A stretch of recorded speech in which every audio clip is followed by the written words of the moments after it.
Oke, selamat siang menjelang sore. Oke, pada sore hari ini saya ingin berbicara tentang perbedaan antara kesadaran murni atau awareness dengan ilmu penciptaan ya. Jadi ilmu kesadaran murni dan ilmu penciptaan ya. Perbedaannya seperti itu ya. Jadi ilmu penciptaan atau ilmu manifestasi ya, atau ilmu law of attraction, LOA ya, ilmu vibrasi ya, ilmu tentang energi vibrasi ya, semuanya itu terkait dengan ilmu penciptaan ya, bisa digunakan sebagai sarana untuk penciptaan atau ilmu penciptaan seperti itu. Nah, bagaimana kita mengelola energi, bagaimana kita mengarahkan vibrasi, bagaimana kita membentuk melalui atau melewati jalan memahami ilmu law of attraction atau ilmu vibrasi tadi untuk mendapatkan sesuatu atau untuk mencapai level tertentu, mencapai tujuan kita sebetulnya. Ya. Jadi ini akan berbeda dengan konsep pemahaman dan praktek daripada ilmu kesadaran murni atau pencerahan, istilahnya seperti itu, awareness ya, seperti itu ya. Nah, apa saja perbedaannya ya? Di sini akan kita bahas lebih detail seperti itu. Nah, jadi ilmu tentang penciptaan atau mematerialisasikan sesuatu ya, membuat sesuatu menjadi material, mematerialisasikan sesuatu atau ilmu manifestasi. Untuk memanifestasikan sesuatu, yang harus Anda lakukan adalah merasakan. Jadi ilmu manifestasi atau ilmu law of attraction atau ilmu penciptaan, bagaimana Anda bisa menciptakan sesuatu, itu caranya adalah dengan salah satunya merasakan. Jadi adalah seni merasakan. Jadi rasakan dulu ya. Kalau Anda bisa merasakannya, maka Anda akan mengalaminya atau Anda akan mendapatkannya. Seperti itu ya. Jadi merasakan apa yang ingin Anda tuju atau apa yang ingin Anda raih, ini apa yang ingin Anda capai, Anda harus bisa merasakan kondisi itu. Makanya seni merasakan. Kenapa? Karena ketika kita merasakan, energi kita itu sudah berada pada wilayah itu atau pada penciptaan tersebut. Nah, contohnya apa? Misalkan Anda kepengen punya mobil misalkan. Nah, ketika Anda ingin memiliki mobil, maka yang pertama Anda harus memiliki visi. Visi adalah gambaran akhir tentang apa yang ingin Anda tuju. Itu namanya visi ya. Visi atau vision. Vision itu gambaran, proyeksi keadaan di akhir tujuan Anda, seperti itu. Itu yang disebut dengan visi. Makanya visi itu juga bisa diistilahkan dengan mimpi. Anda harus punya impian. Impian Anda apa? Atau visi Anda apa, seperti itu. Maka visi atau vision, gambaran akhir terhadap apa yang ingin Anda tuju. Misalkan Anda kepengen punya mobil, gambaran orang punya mobil itu seperti apa? Perasaannya bagaimana? Senang, bahagia, gembira. Seperti itu ya kira-kira ya. Kemudian di dalam pikiran Anda itu terproyeksi. Ya, terproyeksi. Di samping merasakan, Anda memproyeksikan. Ya, sehingga yang Anda lakukan itu seperti orang punya mobil, tetapi ini bukan tipu-tipu, tapi menjadi, istilahnya ya, being, menjadi orang yang punya itu seperti apa, seperti itu. Nah, itu yang disebut dengan vision atau visi, gambaran akhir tujuan yang ingin dicapai, tetapi gambaran-gambaran itu sudah ada sekarang, Anda ciptakan, Anda tarik ke sekarang. Itulah disebut dengan seni merasakan. Anda merasakan dulu. Ya. Jadi apapun yang bisa Anda rasakan, maka itu akan Anda alami atau Anda dapatkan, seperti itu. Nah, makanya ketika Anda sedang ingin kaya misalkan, Anda berdoa nih pengen kaya. Tetapi perasaan Anda itu merasa butuh kekayaan, merasa ingin kekayaan, merasakan saat ini Anda lagi sempit, lagi kekurangan dan sebagainya. Anda merasa kurang. Mas, justru di situ yang Anda akses, yang Anda getarkan vibrasi Anda, sebetulnya Anda sedang merasakan kemiskinan, merasa kekurangan, sehingga Anda minta kaya seperti itu. Nah, yang terjadi adalah Anda akan malah sulit mendapatkan kekayaan, tetapi yang terjadi adalah proyeksi dari vision, gambaran, pikiran dan perasaan Anda itu yang akan mewujud, yaitu kekurangan. Jadi doanya pengen kaya tapi dapatnya semakin miskin gitu. Semakin kepengen kaya semakin miskin. Jadi seperti bertolak belakang ya, seperti pengen ke sana jadinya malah ke sini gitu loh.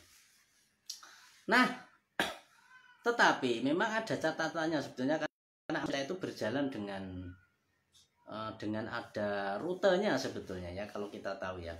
Ada rumusnya, ada peraturannya di situ. Alam semesta itu punya peraturan ya, secara alami. Jadi misalkan itu disebut dengan hukum alam ya, atau hukum kausalitas ya. Nah, misalkan Anda kepengen mencapai sesuatu yang mungkin besar ya. Misalkan Anda pengen punya pabrik nih, ya punya pabrik misalnya, pabrik. Sedangkan Anda sekarang bukan orang apa-apa ya, bukan orang terkenal, bukan orang kaya dan sebagainya, tapi Anda punya impian, Anda punya vision, gambaran akhir, aku punya pabrik seperti itu. Maka tidak kemudian langsung, kadang-kala tidak kemudian langsung terjadi seperti sekejap gitu, enggak ya, tapi memang ada mekanisme untuk mematerialisasikan dari energi yang Anda bentuk di dalam perasaan dan pikiran Anda itu untuk mewujudkan itu ya. Memang kadang butuh waktu karena ada peraturannya di situ ya, butuh jeda, butuh penyeimbangan ya. Karena ketika alam semesta ingin mewujudkan pabrik pada Anda misalkan, yang ingin Anda visualkan tadi atau yang ada di gambaran Anda, maka ibaratnya seperti orang meloncat ya, seperti orang meloncat, anak kecil mau meloncat ke 10 meter misalkan. Bagi alam semesta itu ya nggak masuk akal gitu loh.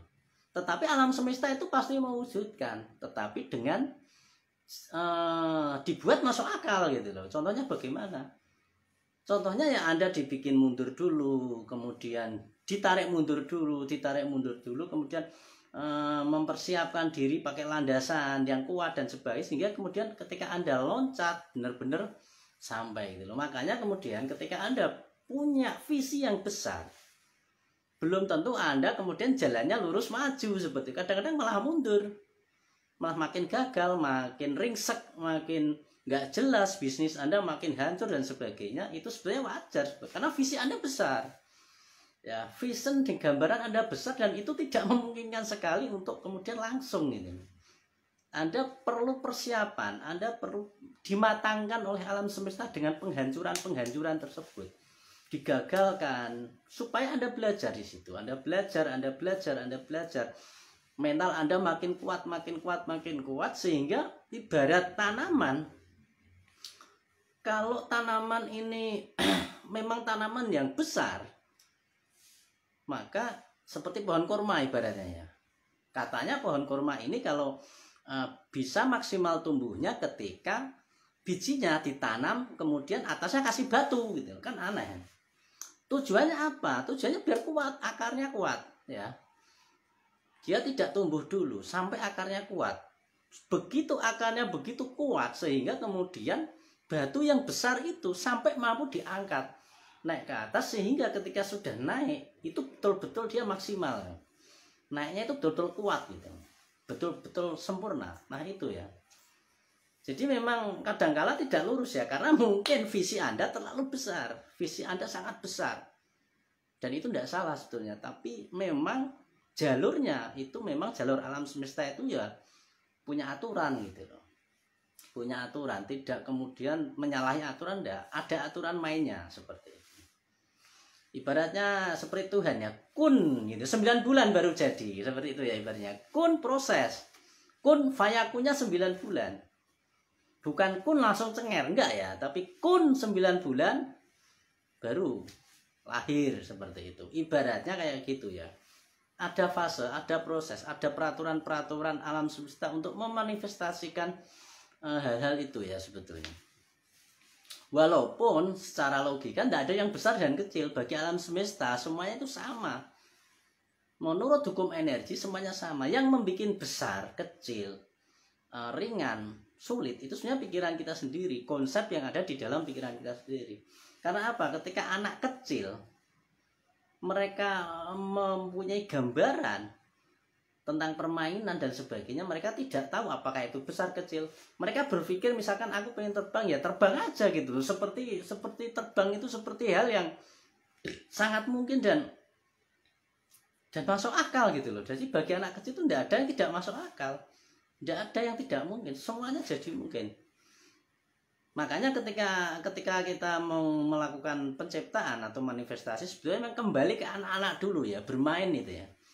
Jadi seperti bermain dengan pikiran kita sendiri, sebetulnya merasakan menjadi apa yang ingin kita dapatkan, vision, gambaran. Kita punya gambaran. Makanya beda ya antara kuda sama manusia. Kuda itu dia kerja keras, dia sudah kerja keras tapi nggak mungkin bisa sukses. Dalam artian sukses misalkan tiba-tiba dia nganggur, kemudian makannya banyak, ya nggak bisa seperti itu. Dia tidak punya gambaran tentang sukses, dia tidak punya gambaran, tidak punya visi, tidak punya vision. Gambaran tentang kesuksesan itu yang seperti apa, dia nggak tahu. Nah, nggak jadi. Makanya sama dengan manusia. Ketika manusia dia tidak punya gambaran tentang kesuksesan, tentang apa yang ingin dicapai, ya nggak bisa seperti itu. Makanya dalam ilmu manifestasi itu vision, gambaran akhir tentang tujuan itu harus jelas, harus ada lah minimal seperti itu. Walaupun Anda kerja keras, Anda kerja dimanapun, tapi kalau Anda nggak punya vision, nggak punya gambaran akhir, ya nggak bisa. Ya nggak bisa. Ya makanya perbedaannya antara kuda, antara hewan dan manusia itu salah satunya itu ya. Kuda tidak punya vision, tidak punya gambaran, makanya tetap begitu-begitu aja. Sama dengan manusia sebetulnya, ketika dia nggak punya gambaran, nggak punya visi, nggak punya vision, nggak punya goal, maka dia ya begitu-begitu aja. Kerja pulang, nggak punya duit, kerja pulang, nggak punya duit, mati. Kan seperti itu kan. Dan itu tidak salah sebetulnya ya. Kita bicara sesuai dengan disiplin ilmu yang kita bicarakan, yaitu ilmu manifestasi. Ilmu tentang kesuksesan, ilmu tentang penciptaan, menciptakan sesuatu ya, dengan mekanisme pikiran, dengan mekanisme alam bawah sadar, istilahnya seperti itu. Maka kesimpulannya adalah ilmu manifestasi, ilmu LOA, ilmu vibrasi ya, ilmu mind power itu adalah seni merasakan. Jadi rasakan maka Anda akan mengalami ya, rasakan maka Anda akan, itu yang Anda rasakan akan tercipta. Seperti itu ya kira-kira ya. Itu yang pertama. Yang kedua adalah tentang ilmu kesadaran murni atau awareness. Nah, ini berbeda lagi ya. Jadi kalau yang pertama adalah seni merasakan, kalau awareness atau ilmu kesadaran murni seni untuk menetralkan sebetulnya. Ini sangat beda jauh. Sangat berbeda ya. Tapi bukan bertolak belakang. Bukan bertolak belakang ya, ini bukan bertolak belakang. Awareness atau ilmu kesadaran murni itu adalah seni untuk menetralkan.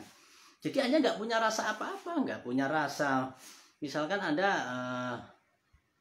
rasa kaya, rasa miskin, rasa nggak punya rasa. Jadi netral semua, menetralkan semua bentuk rasa, perasaan dan pikiran, sehingga menjadi netral semua ya, nggak ada rasa.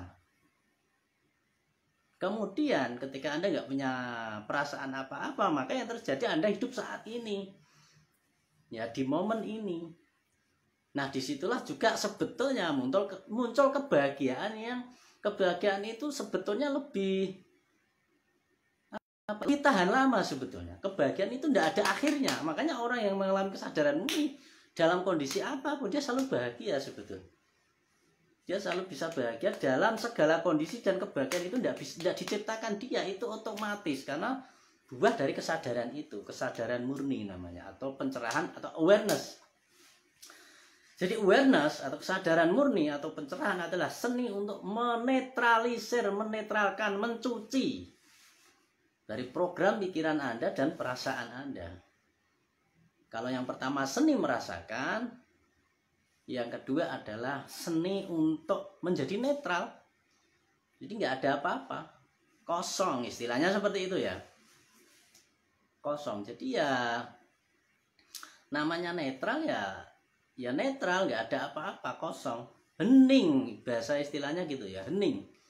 Jadi hening, kosong, netral, nggak ada apa-apa, tidak baik tidak buruk, seperti itu ya. Hanya melakoni, hanya menjalani kehidupan ini sesuai dengan insting, sesuai dengan intuisi. Tidak tahu apakah itu benar salah, baik buruk dan sebagainya ya. Semuanya adalah karena insting, karena intuisi. Itu dan intuisi dan insting itu berjalan dengan secara otomatis. Karena pikiran kita sudah netral, perasaan kita netral, nggak ada apa-apa seperti itu. Yang ada hanya kenyataan. Makanya Krishnamurti itu punya satu teknik ya. Saya pernah baca ya. Jadi tekniknya itu teknik mata sebetulnya. Itu sebetulnya tekniknya ada di meditasi tantra sebetulnya. 112 teknik tantra, Bhairava tantra itu sudah ada sebetulnya. Jadi di antara 112 itu ada. Itu dengan cara melihat, misalkan Anda melihat daun nih, melihat daun, jangan bergeser, jangan kemana-mana. Lihat aja daun itu, tetapi pikiran dan perasaan Anda tidak bergerak, pikiran tidak berpikir, perasaan tidak merasa, tidak merasakan apa-apa dan tidak berpikir apa-apa, hanya melihat. Itu yang disebut dengan latihan untuk mengalami kesadaran, salah satunya ya, dengan teknik, dengan mediasi mata. Jadi medianya pakai mata, Anda melihat selama 3 menit, Anda nggak boleh berpikir. Nggak ada pikiran, kosong, nggak ada perasaan. Itu sebetulnya walaupun tekniknya, walaupun 3 menit itu sangat sulit sebetulnya, sangat sulit. Tapi kalau Anda mau mempraktekkan silakan, nanti hasilnya luar biasa. Jadi hanya 3 menit melihat satu media, entah pohon, entah bintang, terserah ya. Anda tiduran di malam hari gitu melihat bintang gitu kan, lihat aja selama 3 menit, nggak ada perasaan, nggak ada pikiran, nggak ada pikiran terlintas, aduh bintang ini warnanya ini ya.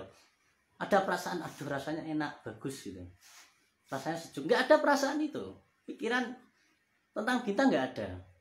Jadi ketika Anda melihat bintang, yang ada hanya kenyataan, bintang adalah bintang. Nggak ada pikiran dan penafsiran bahwa bintang itu bagus, bintang itu jelek, bintang itu warnanya kok begitu. Nggak ada pikiran-pikiran itu ya. Jadi untuk melatih kesadaran murni, tujuannya atau medianya dengan netralitas. Jadi menetralkan semuanya. Melihat hanya melihat, bicara hanya bicara. Tidak ada konsep pikiran di sana, tidak ada persepsi di sana, tidak ada perasaan di situ. Melihat hanya melihat, bicara hanya bicara, berjalan hanya berjalan, makan ya hanya makan, ngopi hanya ngopi, merokok ya hanya merokok saja. Tidak ada acara lain selain saat ini. Sehingga kemudian pikiran Anda kosong. Tidak ada pikiran, perasaan, tidak ada perasaan, netral. Yang ada hanya saat ini, yang ada hanya kenyataan di situ. Nah itu ya kira-kira ya. Jadi jelas ya bedanya ya. Kalau ilmu vibrasi, ilmu penciptaan, ilmu manifestasi adalah seni untuk merasakan. Anda lihat mobil, rasakan aja itu milik Anda. Ya kan seperti itu kan. Rasakan aja. Rasakan. Kalau Anda mampu merasakan, itu akan menjadi, Anda suatu saat akan punya gitu loh. Berarti gitu ya. Tapi kalau Anda ilmu kesadaran murni, Anda lihat mobil, nggak ada rasa apa-apa. Yang enggak, suka yang enggak, benci yang enggak gitu loh. Terus menilai yang enggak, tanpa penilaian, tanpa pikiran kosong, netral. Ya hanya melihat aja. Melihat mobil ya lihat aja, lihat itu aja. Nah itu bedanya ya. Tetapi kedua ilmu ini sebetulnya penting, sama-sama penting ya, bukan memilih salah satu ya. Karena kalau Anda memilih 2 kaki ini, maka ya termasuk kurang maksimal sebetulnya.